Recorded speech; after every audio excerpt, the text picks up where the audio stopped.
Assalamualaikum, salam sejahtera. Anda sedang menonton agenda awal ni eksklusif kami bawakan daripada Katowice, di mana ini adalah di sudut World Urban Forum 2022.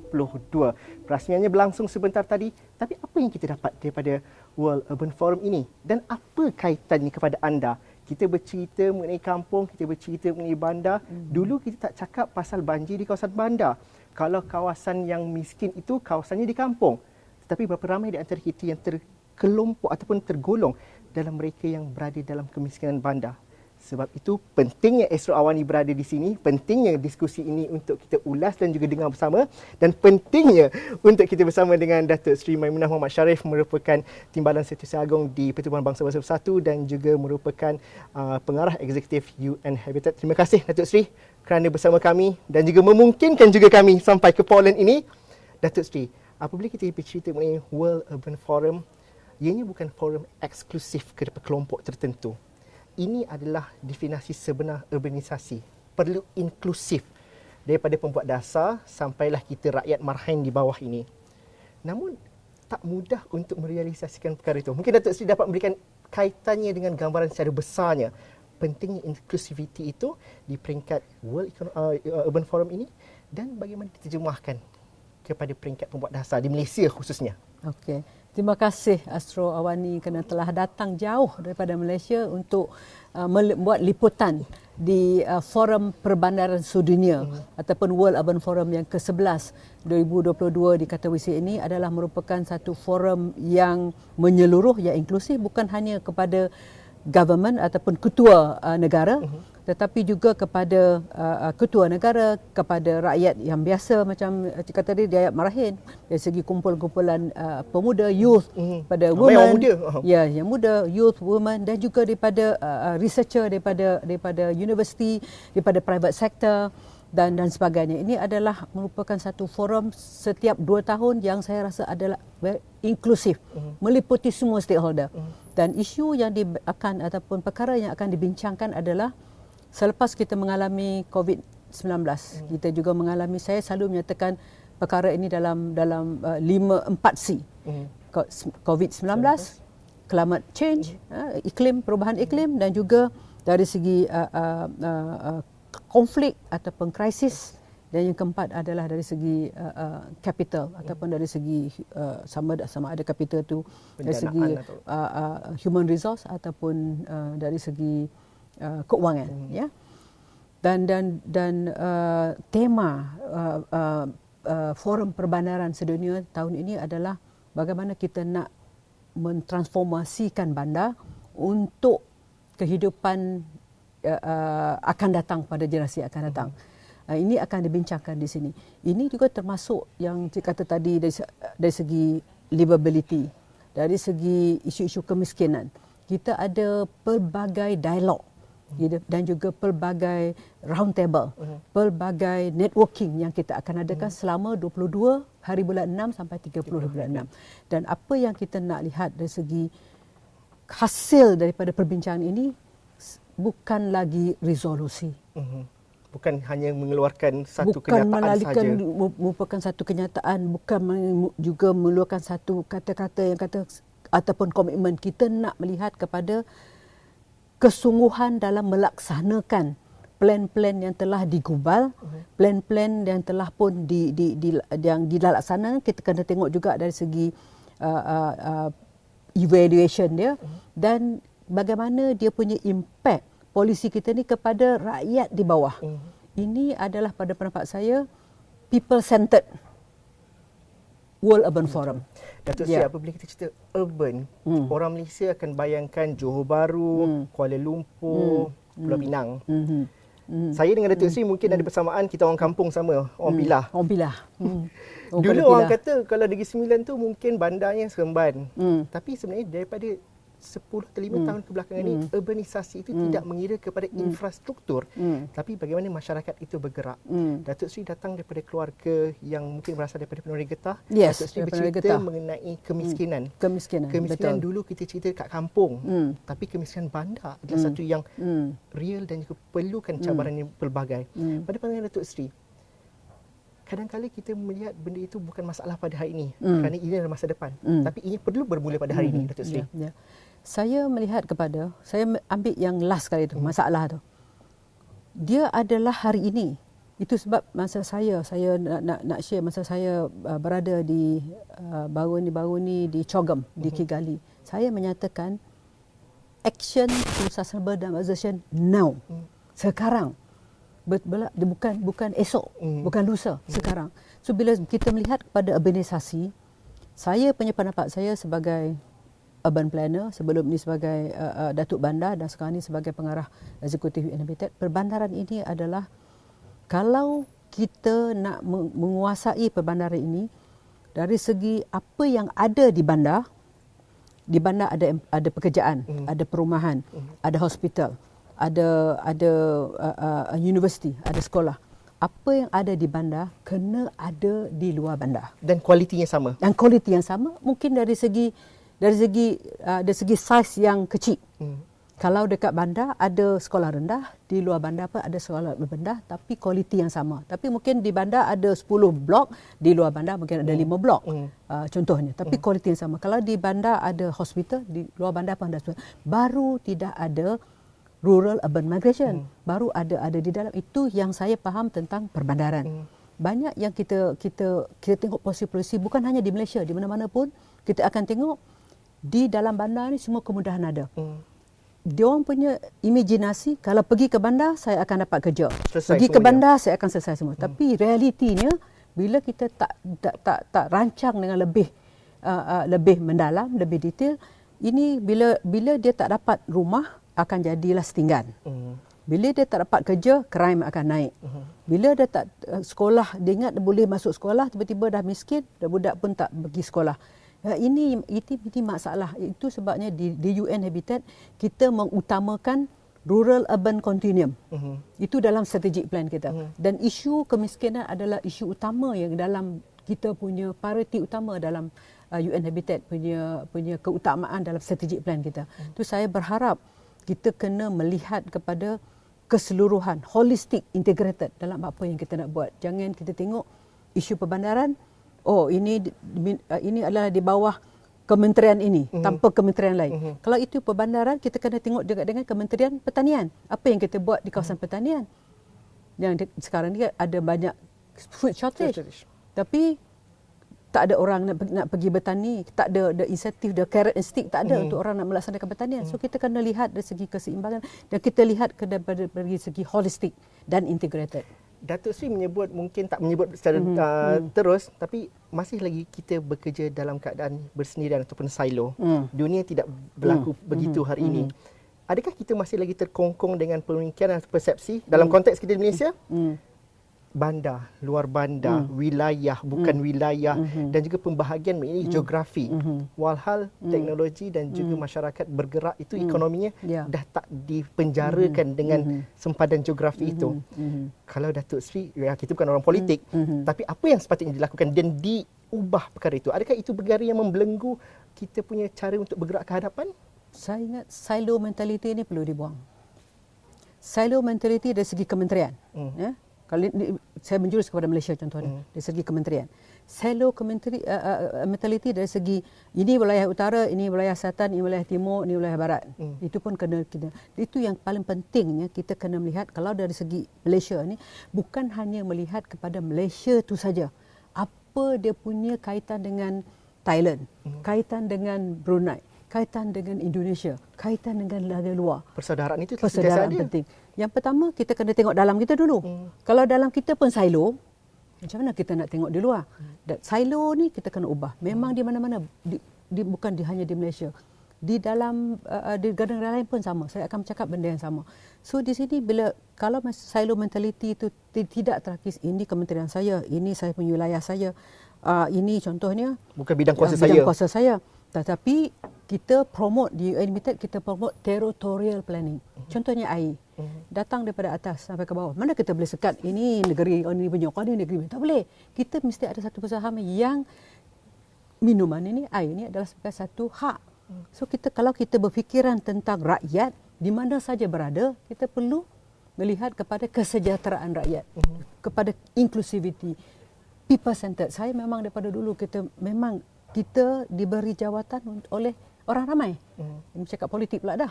Pada orang ramai yang bagi kita mandat. So kita kena bersama dengan orang ramai untuk melihat kualiti hidup mereka bertambah baik. Datuk Seri, banyak perbincangan ataupun kata-kata di media sosial. Ya, kita mungkin dalam satu era yang agak tegang emosinya lepas COVID, masalah mengenai pendapatan dan sebagainya. Jadi banyak rungutan. Tapi dalam masa yang sama, daripada segi perbandaran, daripada segi polisi, kita jauh ke hadapan. Dan ini dimulakan sejak dahulu, daripada zaman Sun Abdul Razak dan sebagainya. Justru bagaimana kita melihat bahawa asas dah ada. Laksanakan satu perkara dan juga perlu ke banyak perubahan dalam polisi yang sedia ada atau tinggal nak buat je lagi? Saya melihat pada dua. Cik kata tadi polisi dah ada.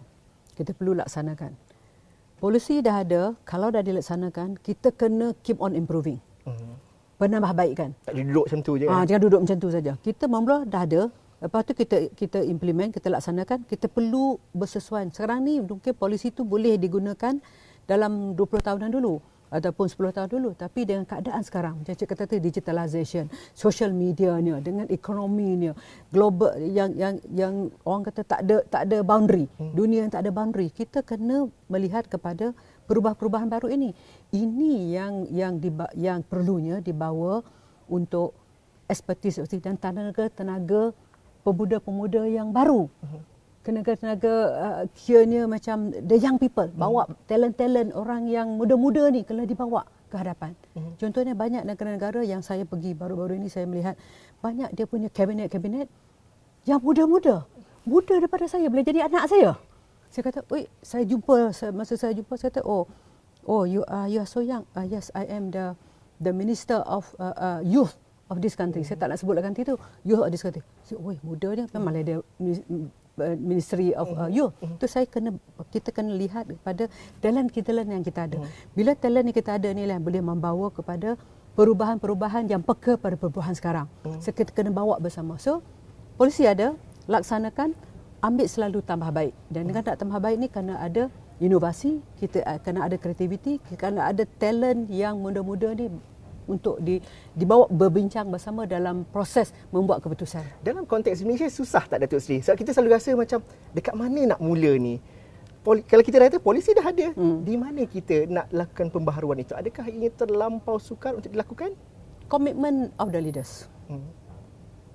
Komitmen leadership yang committed, betul-betul committed, ikhlas untuk nak melaksanakan. Saya nak buat perubahan. Ini saya punya timeline, ini saya punya roadmap. Jadi saya perlukan, saya nak katakan tak susah tu memang ada cabaran, di mana-mana pun cabaran. Kita duduk saja pun ada cabaran. Ya. Lebih besar cabaran dia. Lebih cabaran. So di sini yang paling penting adalah komitmen daripada leaders. Saya selalu kata leadership is very important. Kita tengok mana-mana negara yang pergi ke hadapan, the leader yang ada vision. Dan bila dia ada vision, dia akan vision dia dah ada, tapi dia tidak membelakangkan dia punya penduduk, dia punya the people, orang dia punya penduduk-penduduk di kawasan itu, di dalam negara itu. So pada pendapat saya, Malaysia ni dah ke hadapan. Kita tak boleh nak compare dengan orang yang bawah. Kita kena compare yang lebih atas. Sebab kita boleh move the needle. Orang kata move the jarum-jarum ke hadapan. Itu yang saya nampak di sini, macam tema balik pada World Urban Forum ni. Kita tak nak change saja. Transformative cities, transform. Kita tak nak perubahan saja. Berubah boleh berubah satu dua, tapi kita nak transform. Ya, transformative of cities for the urban future. Kita punya akan datang. So ini saya harap sampai daripada 30 bulan nanti akan ada satu declared action yang dibuat oleh semua untuk kita laksanakan, dan kita juga akan ada satu sesi yang menyatakan bahawa declared action pada World Urban Forum yang ke-10 dulu di Abu Dhabi akan dibentangkan pada dalam masa 5 hari ini dekat mana kita berada secara globally. Kita pun dapat juga report daripada Malaysia ada satu pavilion, dia akan ada juga, saya menjemput YB Menteri datang untuk membentangkan dalam sesi roundtable ministers. So ini adalah satu opportunity untuk kita belajar dan juga untuk kita memperbaiki dan kita juga untuk kita berkongsi apa yang kita dah baik. Apa sumbangan kita selain daripada kedudukan Datuk Seri dan juga pengiktirafan yang diberikan oleh masyarakat dunia dengan jawatan yang diletakkan kepada Datuk Seri di UN Habitat? Apa cerita terbaik, sumbangan terbaik Malaysia untuk kita berikan kepada masyarakat dunia? Kalau kita bercerita pasal aspek urbanisasi di Malaysia, apa yang kita bagus dan juga boleh dikongsikan dan juga dicontohi? Saya berpendapat sistem. Sistem kita dah ada. Contoh dalam sistem perancangan. Contoh sebab saya pegawai perancang bandar. Sistem perancangan kita dah ada. Tak banyak di negara, kalau kita nak bandingkan dengan Afrika, dia tak ada strategi, dia tak ada spatial plan dia, dia tak ada sistem urbanization plan dia tak ada local plan dia tak ada dari segi industri plan, dia tak ada sistem tu. Kita ada. Sistem memang kita dah ada. Report kita dah ada. Sistem di peringkat di federal, central, di peringkat kerajaan negeri dan juga local government kita dah ada. Itu pada saya kelebihan. Sebab banyak lagi negara-negara yang least developed country ni, sistem pun dia tak ada. Tak tahu mana arah. Tak mana arah. Contohnya sistem tanah, land system, land tenure. Dia orang tak ada, dia tak ada grant macam kita. Hak milik tak ada. Kita dah ada. Itu pada pendapat saya, sistem kita ada. Cuma saya nak kerajaan Malaysia ni dah ada sistem, dah ada plan, laksana, lepas tu monitor pelaksanaan ini dan minta feedback pada orang ramai dan buat perubahan yang baru. Dunia akan melihat kepada pengiraan GDP sebagai benchmark ataupun kejayaan baik daripada organisasi atau kerajaan atau masyarakat sendiri. Perubahan itu berlaku sejak 15 tahun lepas apabila kita kata daya huni, indeks daya huni itu. Dalam konteks kita di Malaysia itu mungkin tidak dimiliki secara mewahnya di bandar-bandar besar. Tapi dalam masa sama apabila ada perubahan dan juga kesedaran itu, bagaimana kita nak memastikan bahawa daya huni itu mengikut takrif dan juga berkaitan dengan budaya dan juga kehendak masyarakat setempat tu. Kita di Malaysia bagaimana, Datuk Seri? Kita di peringkat pihak PBB atau pihak United Nations baru saja berbincang tentang GDP. Adakah GDP itu satu-satu indikator menyatakan bahawa satu negara itu livable? Jawapan dia tak. Itu sendiri kita dapat rasa kan? Jawapan dia tak. Walaupun GDP itu tinggi, ya GDP hasil tinggi, tapi kalau dia tanah potong, sungai penuh dengan sampah, pokok kita tebang, memang lepas tu ikan kita ambil dengan lebih banyak. GDP tinggi, tapi dia punya impact pada alam sekitar tu daripada livability tadi tak. So sekarang ni memanglah kita nak ada buat SDG Index, Sustainable Development Goal Index. That's why UN Habitat bersama kita akan melaksanakan SDG Cities. Contohnya macam GDP ni okey, tapi tinggi tak semestinya rakyat ni peka ataupun dia boleh menjalankan kehidupan harian dengan baik. Kadang-kadang GDP tinggi, rakyat miskin. Sebab dia tengok total. So di sini kita telah pun keluar daripada GDP. Salah satu ukuran ni bukan lagi GDP. Ukuran adalah happiness index sekarang ni. Adakah kita happy? Happy itu pun inverted comma juga. Banyak juga persepsi. Tapi yang paling penting saya lihat mesti ada balance. Balance antara GDP, antara gross domestic dengan alam sekitar, jangan dirosakkan.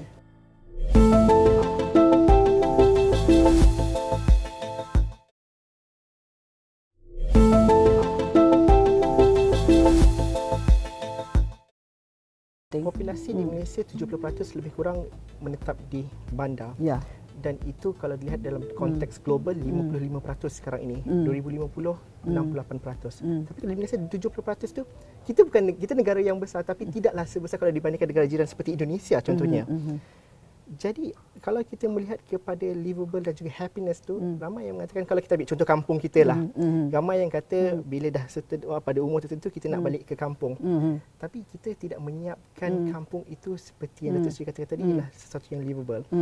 Bagaimana kita dapat bergerak, rakyat memainkan peranan, membuat polisi kadang-kadang tidak faham, tapi rakyat yang dapat mencorakkan perubahan itu daripada bawah. Pada pandangan Datuk Seri, apa yang trend yang berlaku sekarang dan juga bagaimana ianya dapat lebih dilihat dan juga disedari oleh pembuat polisi?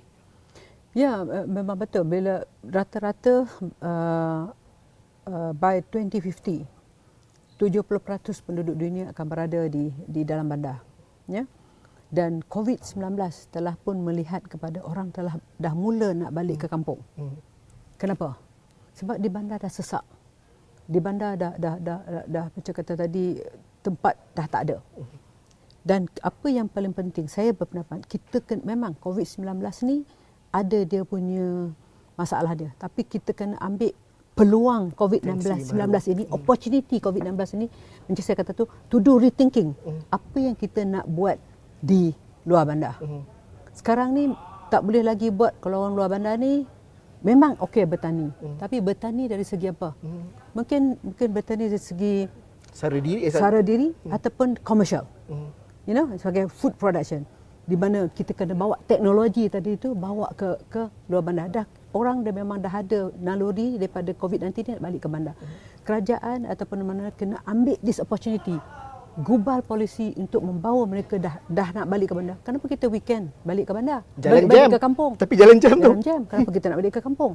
Inilah kita kena ada macam satu perubahan paradigma ni, yang mana kita perlu ambil opportunity COVID ni, kita kena lihat kepada rethinking dari segi polisi-polisi yang kita ada.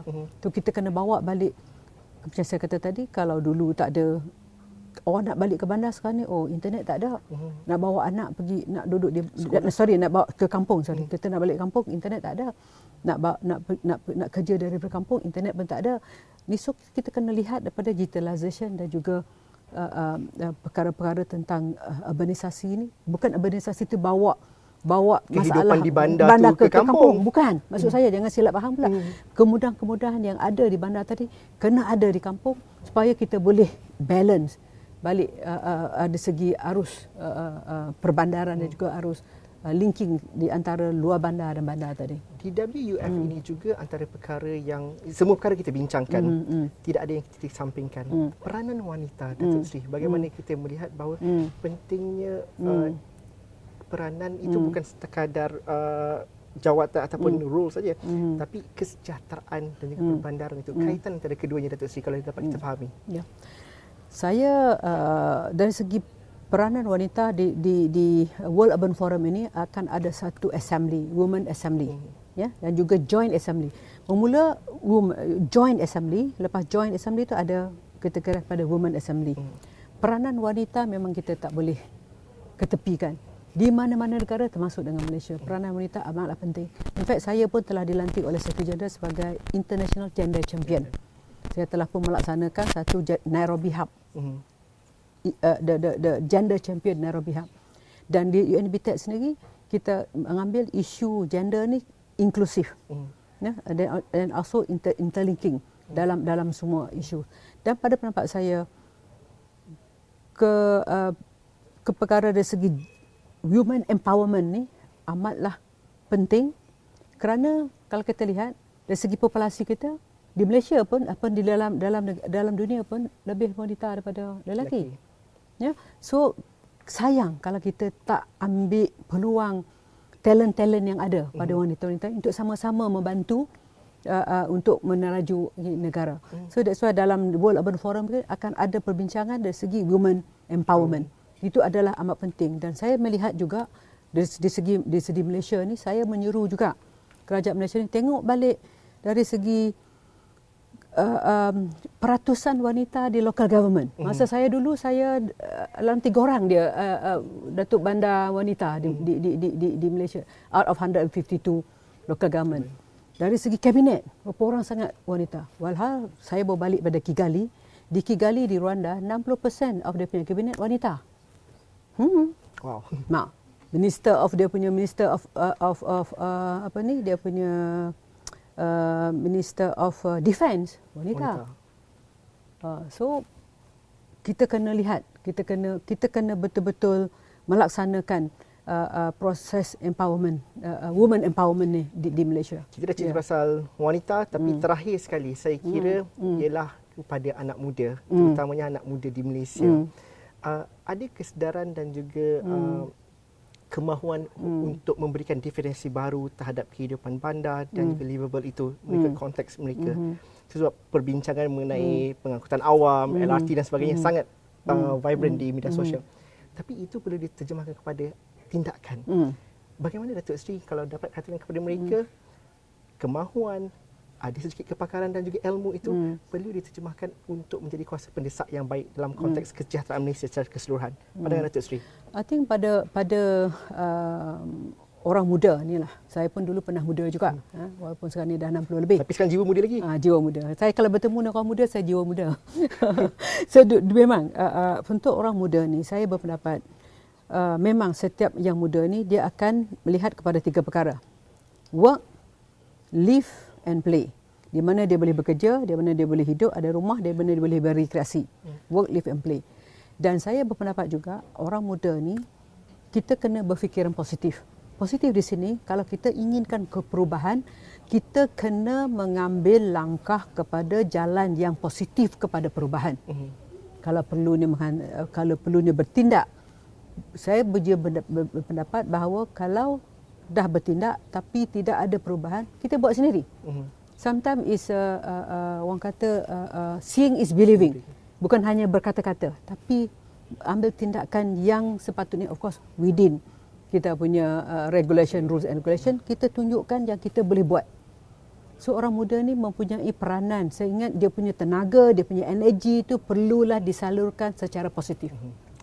Datuk Seri harapnya ada masa lagi untuk kita berbual dan juga berbincang InsyaAllah. kepakaran dan juga ilmu serta pengalaman itu yang kami perlukan. Terima kasih kerana bersama kami dalam agenda Awani pada malam ini. Terima kasih kepada anda yang menonton. Harapnya perbincangan ini memberikan manfaat. Ini sebahagian kecil daripada sebahagian daripada liputan kami di World Urban Forum. Banyak lagi yang akan kami bawakan di astroawani.com dan juga di Limbang Ke-1. Sekian saja malam ini. Assalamualaikum dan salam sejahtera.